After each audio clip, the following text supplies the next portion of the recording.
So yeah, I mean, great stuff early on from Mr. Biohazard, but we're going to see the Bane as you predicted. So this is just, it's a ridiculous matchup, and I feel like it should be just a lot of quick games. Now, was airborne, avoids the armor on the command grab. And I wonder if that was specifically a read to beat the reversal command grab in that situation. It could have been.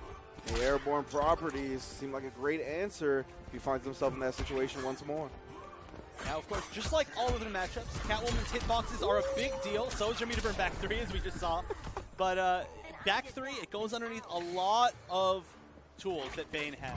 Now, even the ones that they generally would win because they're armored in the situation, it'll whiff. And wow, that was a weird whiff for almost no reason at all, it seemed like. Nice. Yes, cat dash. Taking to the corner. This is good damage for Semiij. So the jump back 2 to check him. Oh, blows through the armor on the command grab. Takes a little bit too long to start up, and we're going to get a clash out of the side of Biohazard. And of course, the clash is going to put him into a debuff. Oh, they tied. They're using a lot of resources. Oh, the down 2. We talked about it earlier. Full trade as well. He's going to spin it for a little bit of extra damage. Oh, wakes up with a command throw. Going to side switch on him, get the cutter going. Oh, meter burn tombstone. And now he's really going to have to win almost the entire life bar with, oh, whoa, that actually could have been the kill, but a drop. Ooh, and then again, the string blowing through the armor attempt at the command grab from Biohazard. Semiij taking the first game in dominant fashion.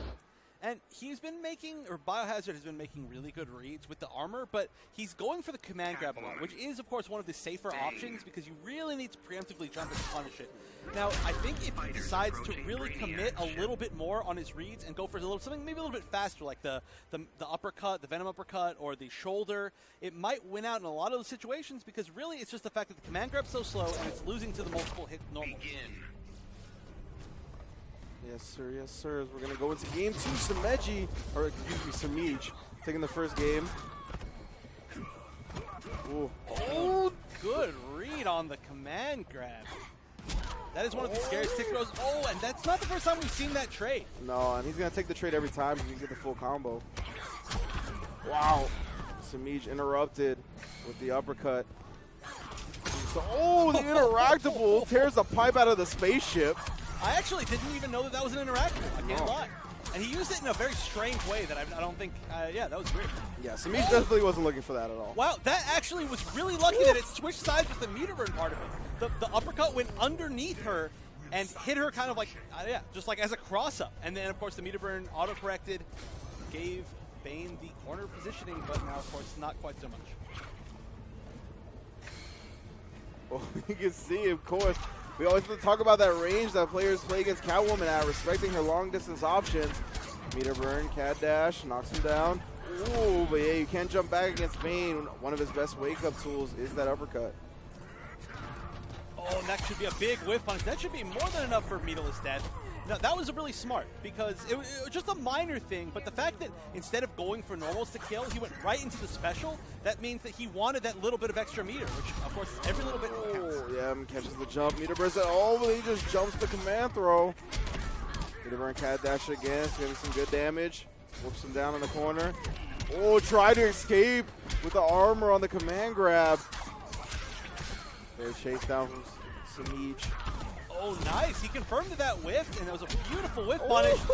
2 in a row, and now he might use the rest of his Venom. Is he going to use it? Yes, he is, and he needed it. Oh, wow, that might have actually helped him stay alive, but didn't give him enough life back. Or not enough, sorry, enough life back, but didn't give him enough defense to not get killed by the jump back whip, which is, of course, in its own way, a zoning tool. It's almost like jumping back and throwing down a projectile. I think it's one of the best zoning tools, honestly. Like, the amount of space that controls, and it's just so hard to deal with. We saw in the mirror earlier, I think it was in the first match between Sonic Fox and Semiij. We saw Semiij get a quick dash under on the jump, too. That was, like, the best answer we've seen all night, and no one has been able to replicate it. It's a very hard neutral tool to deal with in general. Yeah, especially when your character like Bane, who he is so large that a lot of times if he tries to, say, dash underneath, he's going to get clipped in the head. Exactly. He's going to pull out one of his Venom tubes. It's going to be bad. Oh, yeah. Right, down setup. Ooh. Catches Bane trying to get frisky on wake up. Knock him down with the whip once more. Oh, just wakes up with a command throw. Side switch with the cutter. Wow. Waking up with a trait. Some good damage. And he's going to, ooh, the unblockable barrels end up exploding. There was really no situation where he could have been able to get out of that. Oh, that should be a full combo.